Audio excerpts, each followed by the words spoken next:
Hey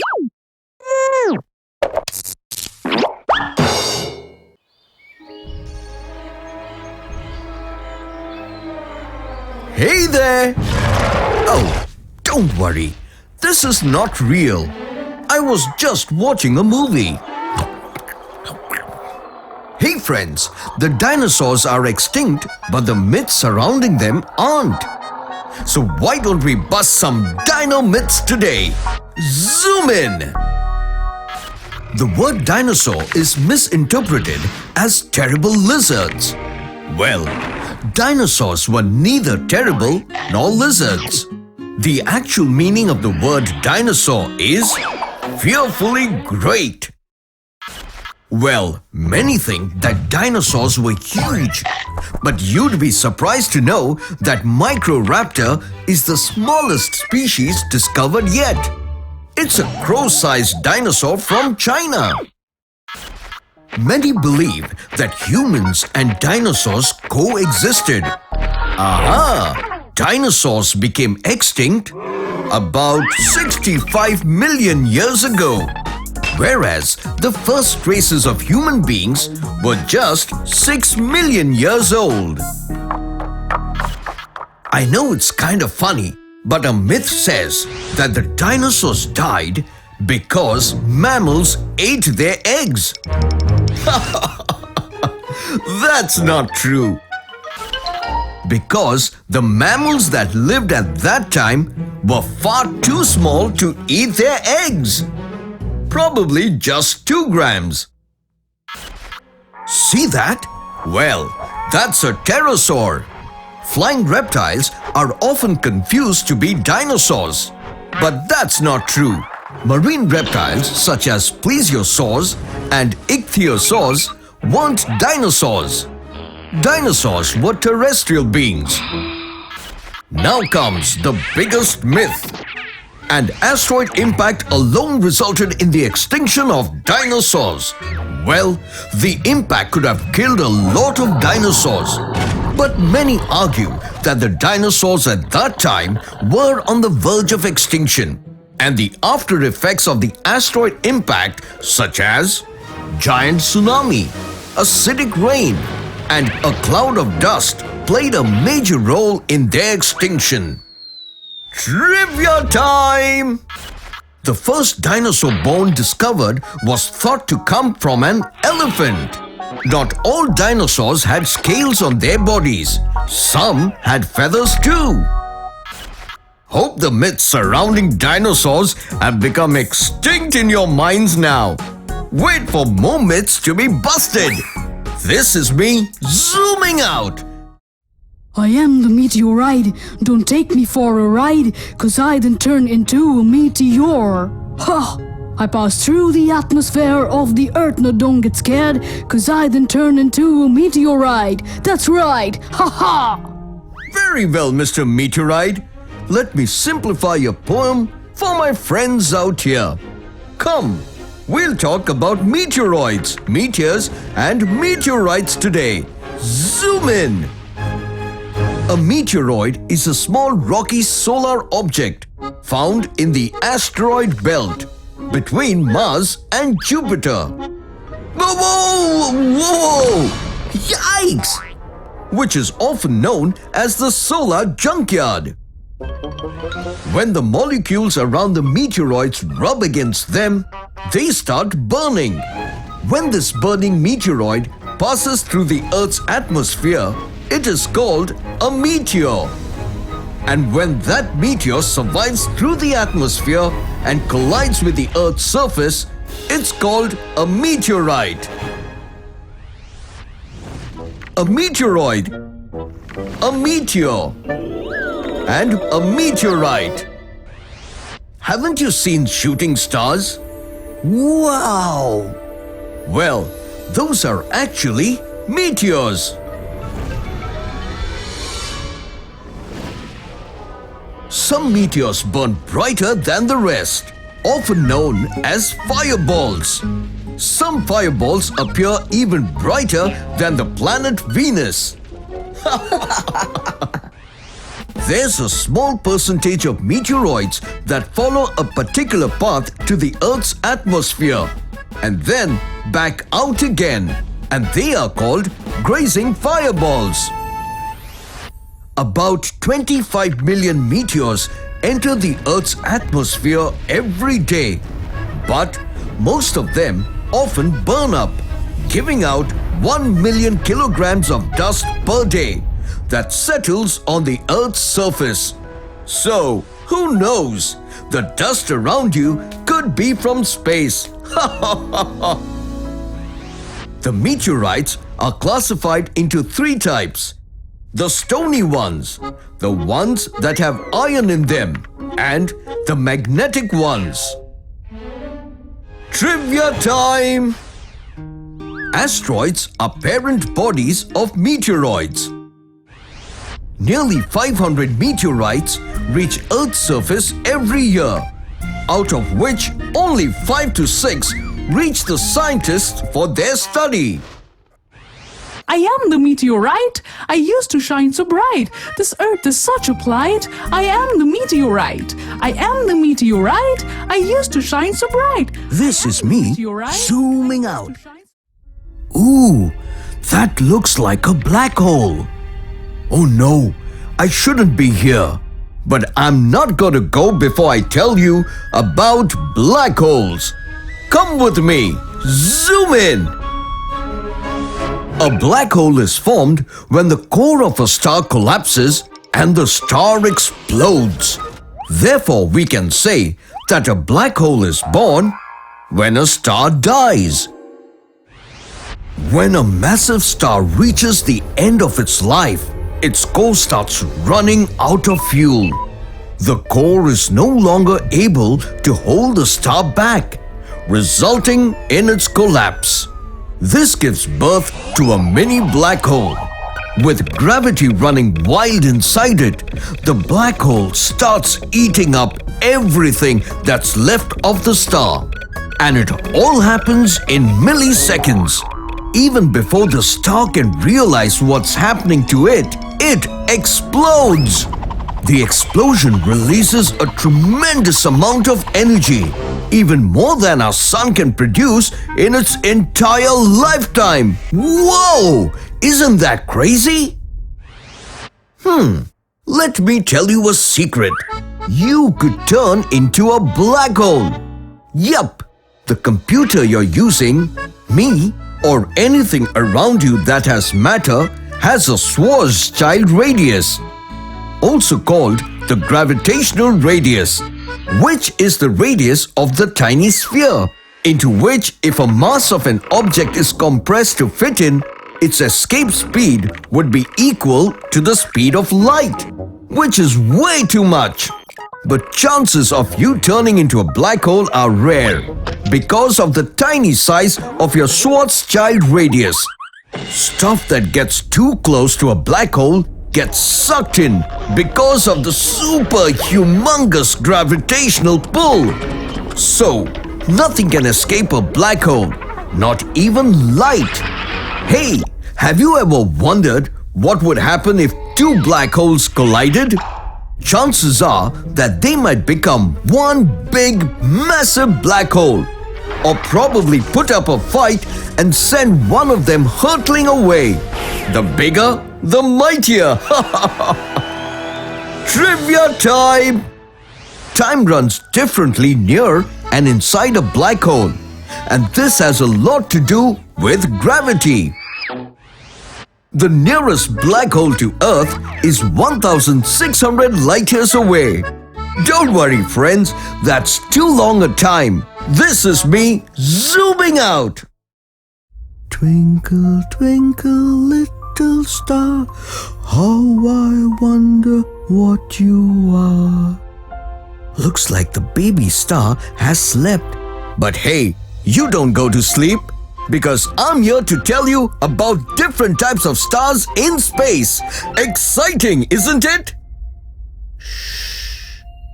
So, tell me, how many stars do you think are there in the universe? Oh, come on, you can do it. Guess. Well, the answer will be given at the end of this episode. Zoom in! So, there are different kinds of stars. The big ones, even bigger than the sun. Small ones, some very odd ones, and some new ones. But did you know that they are classified in groups? Yes, there are some specific types of stars. The red dwarf stars. They are relatively smaller in size compared to the other stars, and therefore they burn at a lower temperature, which helps them have a long, sustainable life. Some say 1 trillion years. Nearly 70% of the stars in the universe are red dwarf stars. But hey, since they don't shine so bright, it gets difficult for humans to see them with naked eyes. The yellow stars.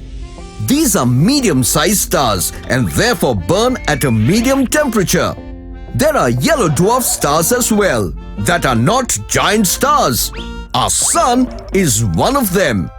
These stars become quite large just before they completely start running out of fuel. The sun too will completely lose its fuel someday. But don't worry, that won't happen before 5 billion years. Blue giant stars. As the name suggests, these are big stars and hence burn at a high temperature, leaving them with a short span of life, from 10,000 to 100,000 years. Most of the stars you see in the sky are blue giant stars. When these stars die, unlike other stars, they don't shrink but explode.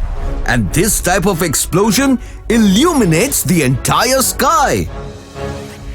There are all sorts of other stars like giant and supergiant stars, which are extremely big, have the shortest lifespan, and shine the brightest.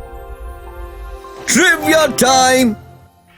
Every star that you see in the sky is actually bigger than the sun. Proxima Centauri, a red dwarf star, is the nearest star to Earth after the sun. So, remember the question I asked you? How many stars do you think are there in the universe? Well, the answer is 100 billion! Isn't that a shocker? I can see stars in your eyes. So this is me zooming out. Whoa! Whoops! I got to be more careful. Oh, hello friends. I am in space today. But you know why? To tell you about these magnificent solar objects. Whoa! Comets! Let's zoom in! Comets are one of the most rare objects in the solar system, often known as the dirt balls of the solar system. That's because they are made of dust and ice, wrapping themselves around a small rocky core. Astronomers believe that comets are leftovers from the beginning of the solar system.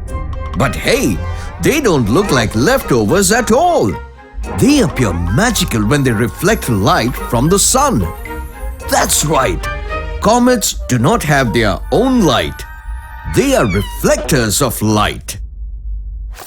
When a comet travels towards the sun, the radiation and heat cause solar winds, which often blow the gas and dust of the comet, and therefore it appears as if the tail is behind the comet. And when the comet travels away from the sun, the tail is formed in front of the comet.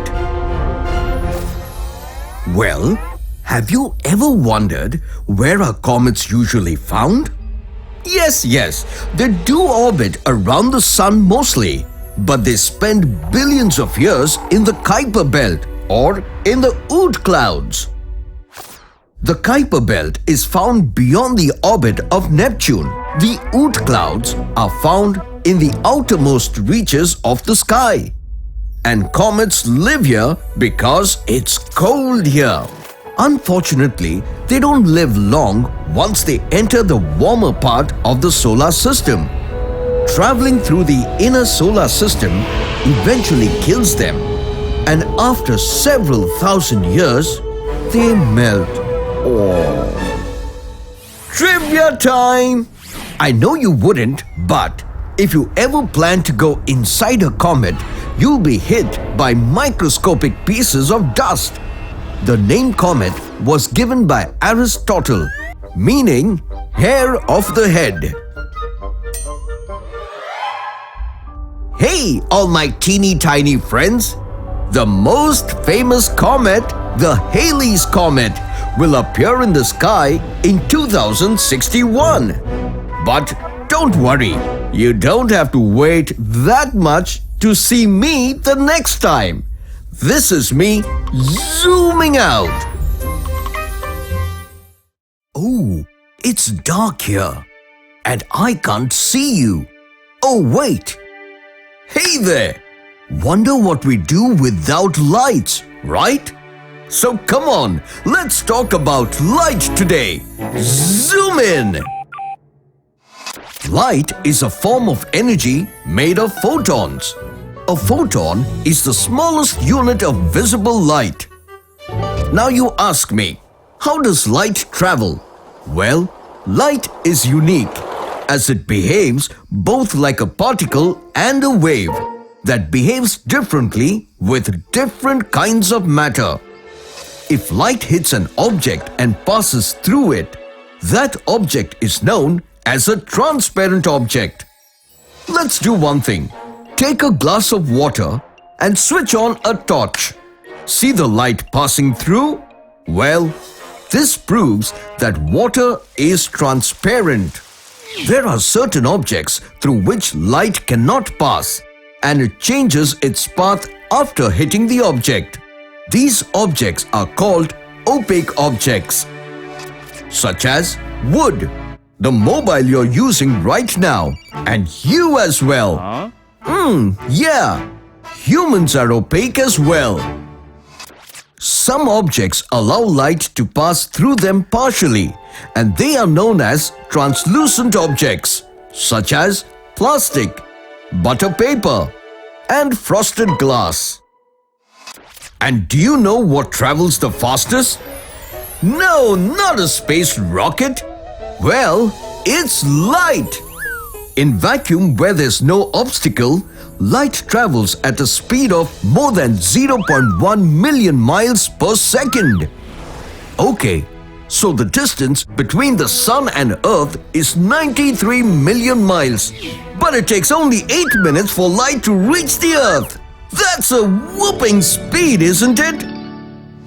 When light travels through different mediums, it slows down and sometimes bends. And this bending of light is known as refraction. Take a beaker filled with water and place a pencil in it. Now look carefully.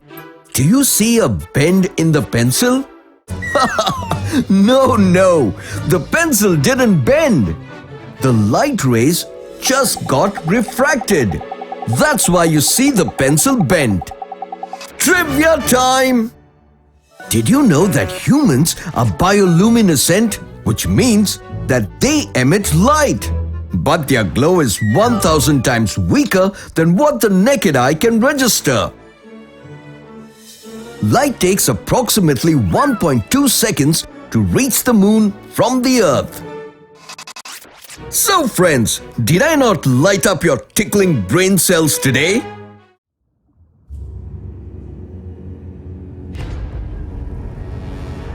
Hi friends, did you just see that mighty beast?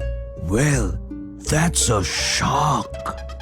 Hey, that's not done. I'm no beast, Dr. Binocs. I mean, look at my voice and look at me. I'm a tiny little being. Oh, I'm sorry, Mr. Shark. I was kidding. I know you are not a beast, but a lot of people think you are.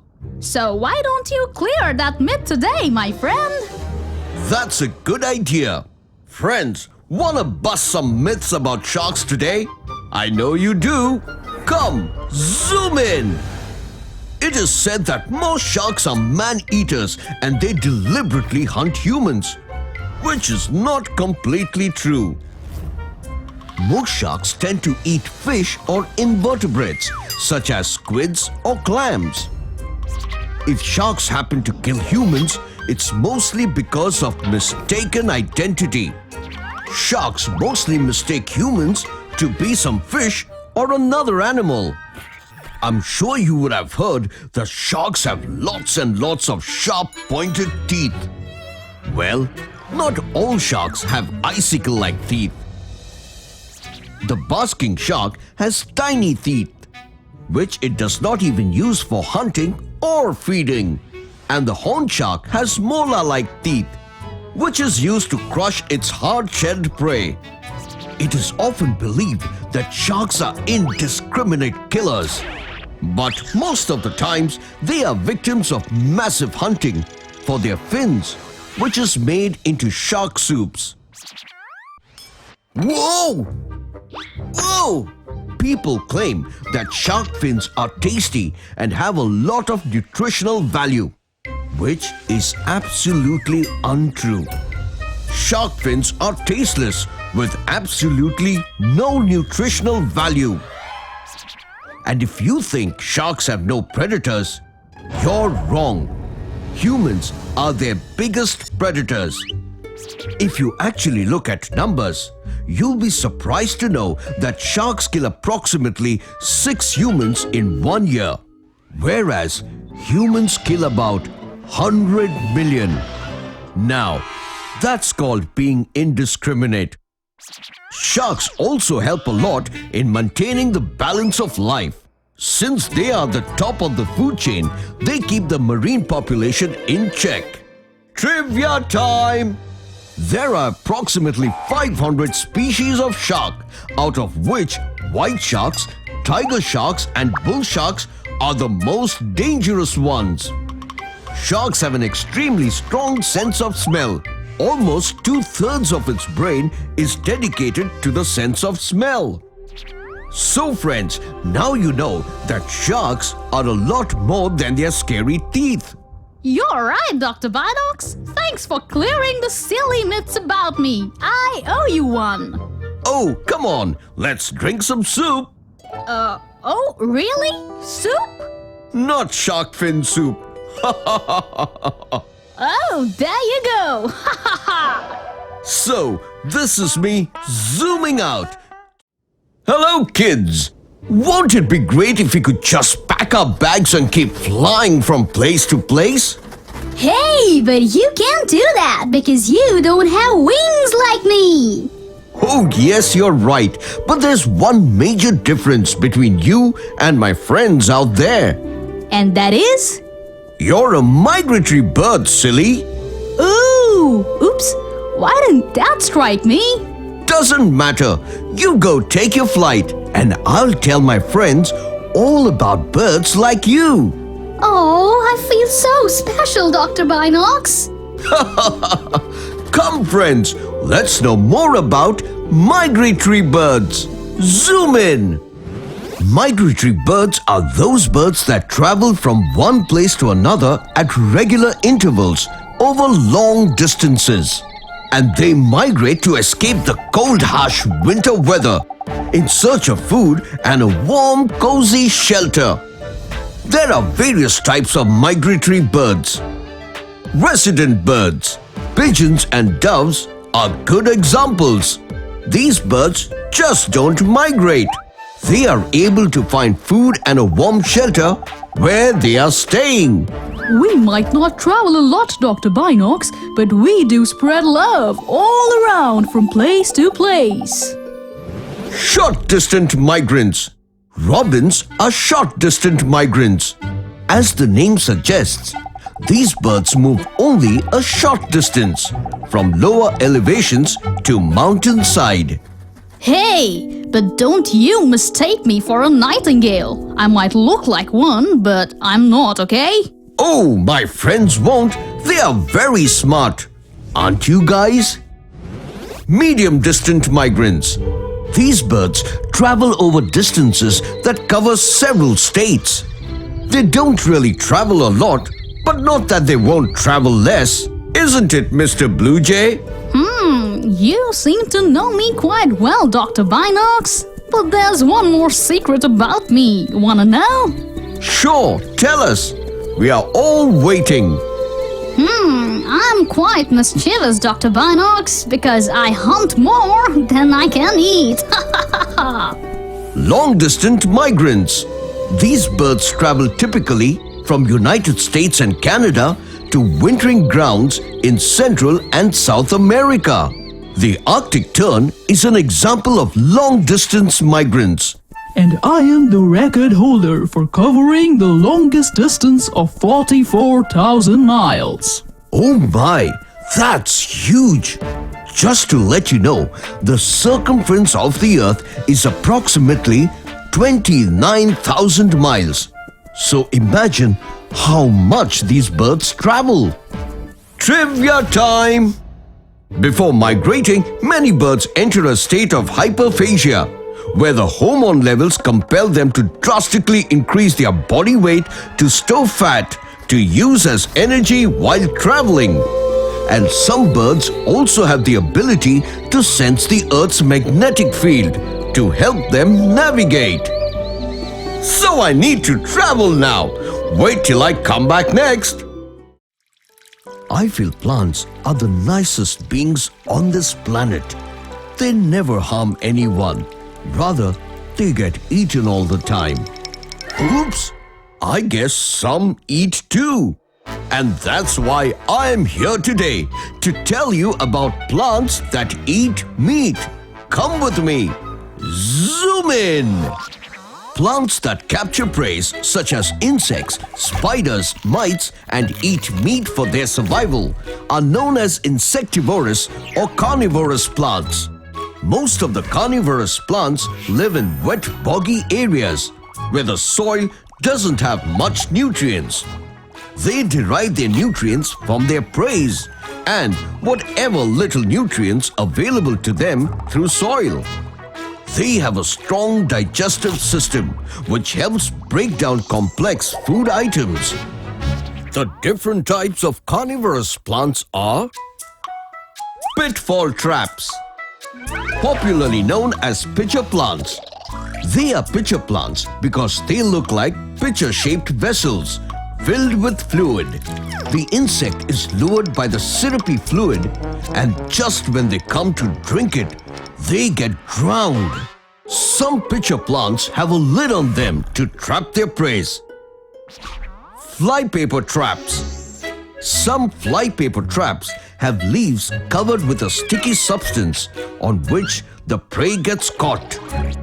These plants also digest their prey through their leaves. Other kind of flypaper traps use tentacle-like stalks covered with glands to trap and digest insects. Their stalks have digestive soup on them to absorb the nutrients. Snap traps. Venus flytrap is the most popular snap trap. Here the plant has mouth-like leaves that literally snap shut when an insect or spider lands on it.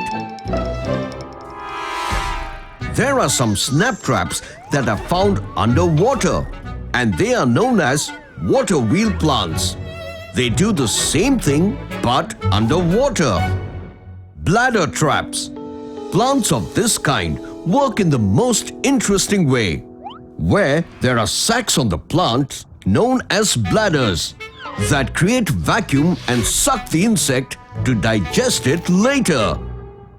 Lobster pot traps. The plant first lures its insects with its sweet-smelling nectar.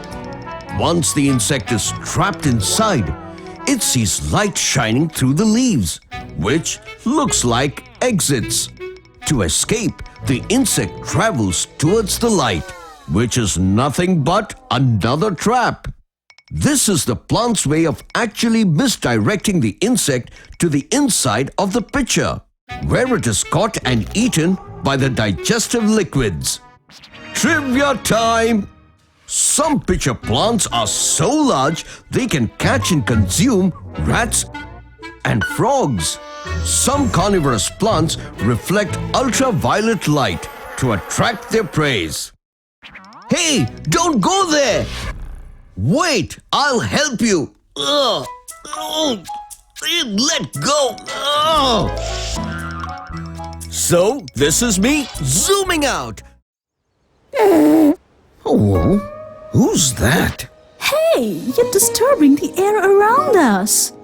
Sorry, I know I'm farting a lot today. Oops.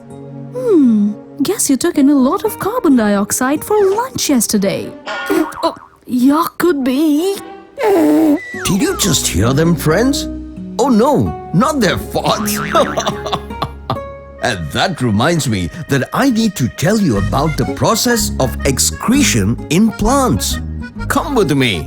Zoom in. Just like humans, plants too feel the need to remove all sorts of waste material from their bodies. However, plants have a much simpler process of excretion. Hey, did you know that plants sweat? Well, yes. Just like humans have sweat glands, plants have small openings under their leaves called stomata that release water and oxygen. Just how the pores of your body release sweat. But their waste material is a lot more useful than ours. Plants also release waste by accumulating it in the vacuoles of aging leaf cells. The leaves then fall off, eventually removing the waste material. This process is known as abscission. Don't you sometimes have dry skin that eventually falls off? Yep, kinda same. Have you noticed leaves changing their color in autumn? This happens mostly because of the waste pigments that start getting stored inside the leaves. See the sticky fluid? Well, this is another kind of waste produced by the plants, which is often oozed out from the bark of trees. Apart from the sticky fluid, there are other waste products like resins, gums, and latex. But hey, you got to be careful because sometimes these products can be poisonous. But most of the other times, they are quite useful. For example, latex is used to produce gloves and clothing. Trivia time! The bark of a willow tree produces a chemical that helps in the making of aspirin, a medicine for pain and fever. Oak leaves turn brown due to the waste material in them. So friends, plant more and more trees because they are the reason why you can breathe.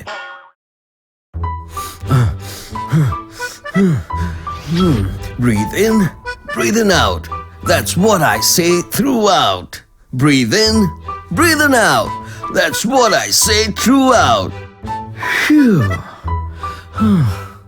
Oh, so you've been watching me work out, eh? Rather, breathe in and breathe out. Whew, this is tiring.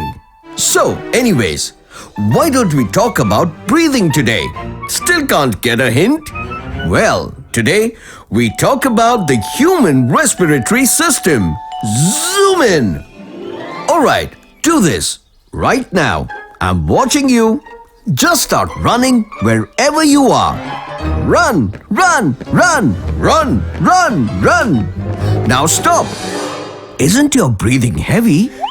Well, that's because right now your body needs more oxygen to breathe. And you get oxygen from the air around you. Without oxygen, you'd be like a car without fuel, a waterless pool.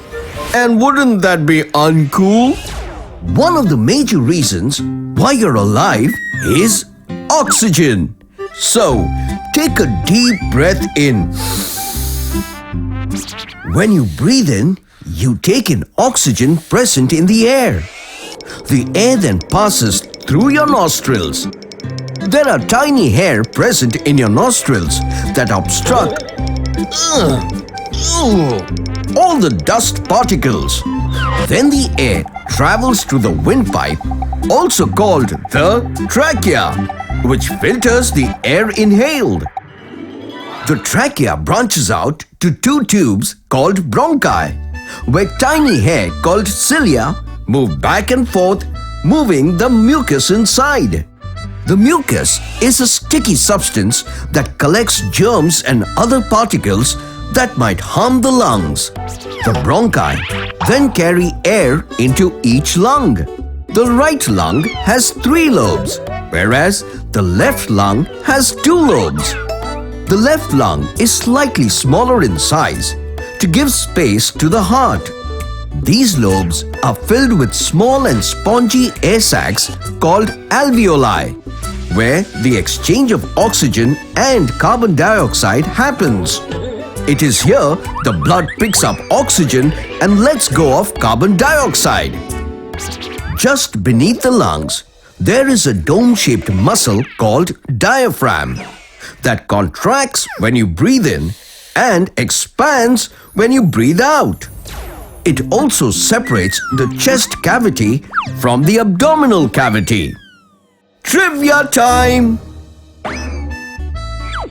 The lungs are the only organs that can float on water. A person breathes approximately 20,000 times in one day. So friends, didn't you just gasp and grasp all the facts? This is me zooming out. Happy Halloween, my friends. I know it's not Halloween today. But can you guess what I'm going to talk about? Yes, that's right. Bones. Zoom in. Hey, don't be scared. That's not a ghost. That's just how your skeletal system looks like. Come, let's talk a little more about the bones in your body. Let's start with the head. Cranium. This is the cranium. It protects the brain from bumps and knocks. Mandible. The lower part of the skull is called the mandible. It is the largest and the strongest bone of your face. Scapula. It is a triangular-shaped bone that is protected by surrounding muscles. It is commonly called the shoulder blade. Rib cage. The rib cage protects your heart and lungs. It is actually very delicate and can be damaged by accidents, sports, or even a powerful sneeze.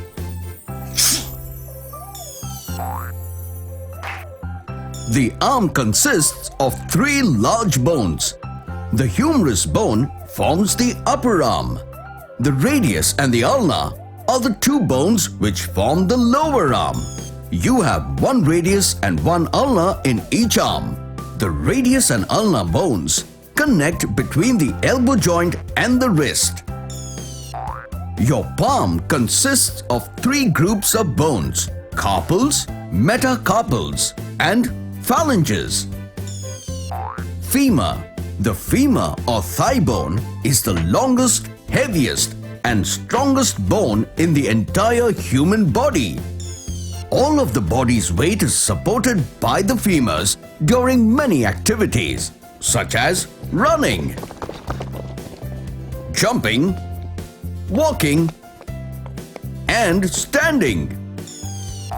Patella. The patella is also known as the kneecap.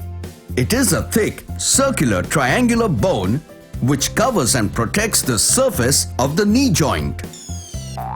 Fibula. The fibula is the outer and thinner bone of the lower leg. Its main function is to provide attachment for muscles. However, it doesn't give much support and strength to the leg. Tibia. The tibia is a large bone located in the lower leg of the human body. It is also known as the shin bone and is the strongest weight-bearing bone. Just like your palm, your foot also consists of 2 groups of bones: tarsals and metatarsals. Trivia time! Did you know that half of your body's bones are in hands and feet? And an infant has 300 bones, whereas an adult has 206 bones. This is because some smaller bones fuse together to form bigger bones. Okay, kids, got to go now. Woo! Hey, hello, friends. Oops. Oh no, I guess that's a tsunami. Come, let me tell you all about it. Zoom in. Tsunamis are caused by sudden movements of the ocean floor due to earthquakes, landslides on the seafloor, land slumping into the ocean, large volcanic eruptions, or a meteorite crash on the ocean floor. When an earthquake, a landslide, or a volcanic eruption occurs on the sea or ocean bed, a vertical jolt is created, which displaces the bed and causes extreme tension in water. The water is pushed upwards, but gravity tries to pull it down. This causes an upsurge in the water levels, and the waves start moving away from the point of tension. Tsunamis are barely felt as a ripple on the ocean surface as the water is quite deep. But as and when those waves reach the land, the water becomes shallower and the waves constantly increase in height. They hit the shore and, oh my, cause a lot of destruction. It is said the first wave of a tsunami is not the strongest, but the successive waves are bigger and stronger. Oh, and tsunamis can travel at a speed of about 500 miles per hour, which is almost as fast as a jet plane. And that's why tsunami waves are called killer waves. Deadly, isn't it? Trivia time! Did you know that a tsunami wave can be less than 30 centimeters in height and can pass off unnoticed? If you get stuck in a tsunami, don't swim, because the currents will pull you in the opposite direction. Just hold on to a floating object and be safe. So here's the deal. Go watch this video to know more about earthquakes. After all, that's one of the major causes of a tsunami. This is me zooming out.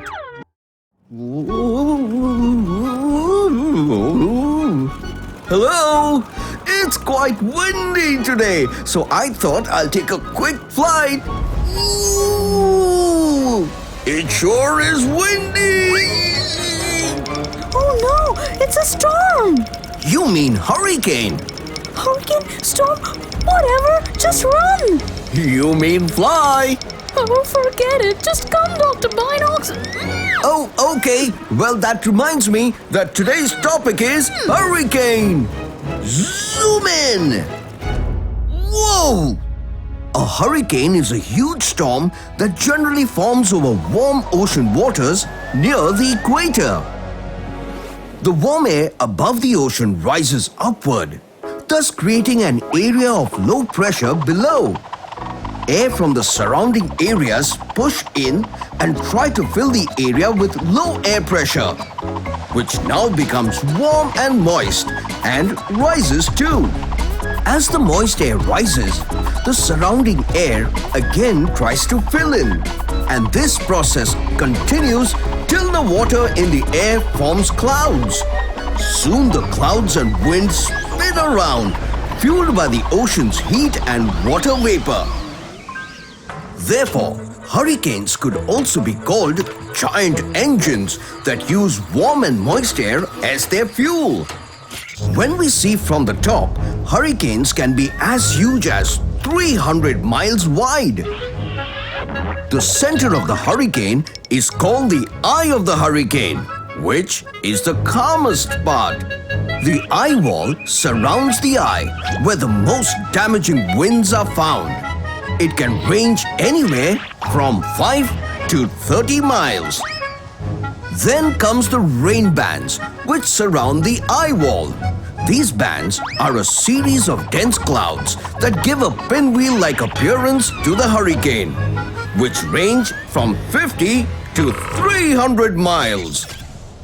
Hurricanes are divided into 5 categories, depending on the speed of their wind. Here, take a look.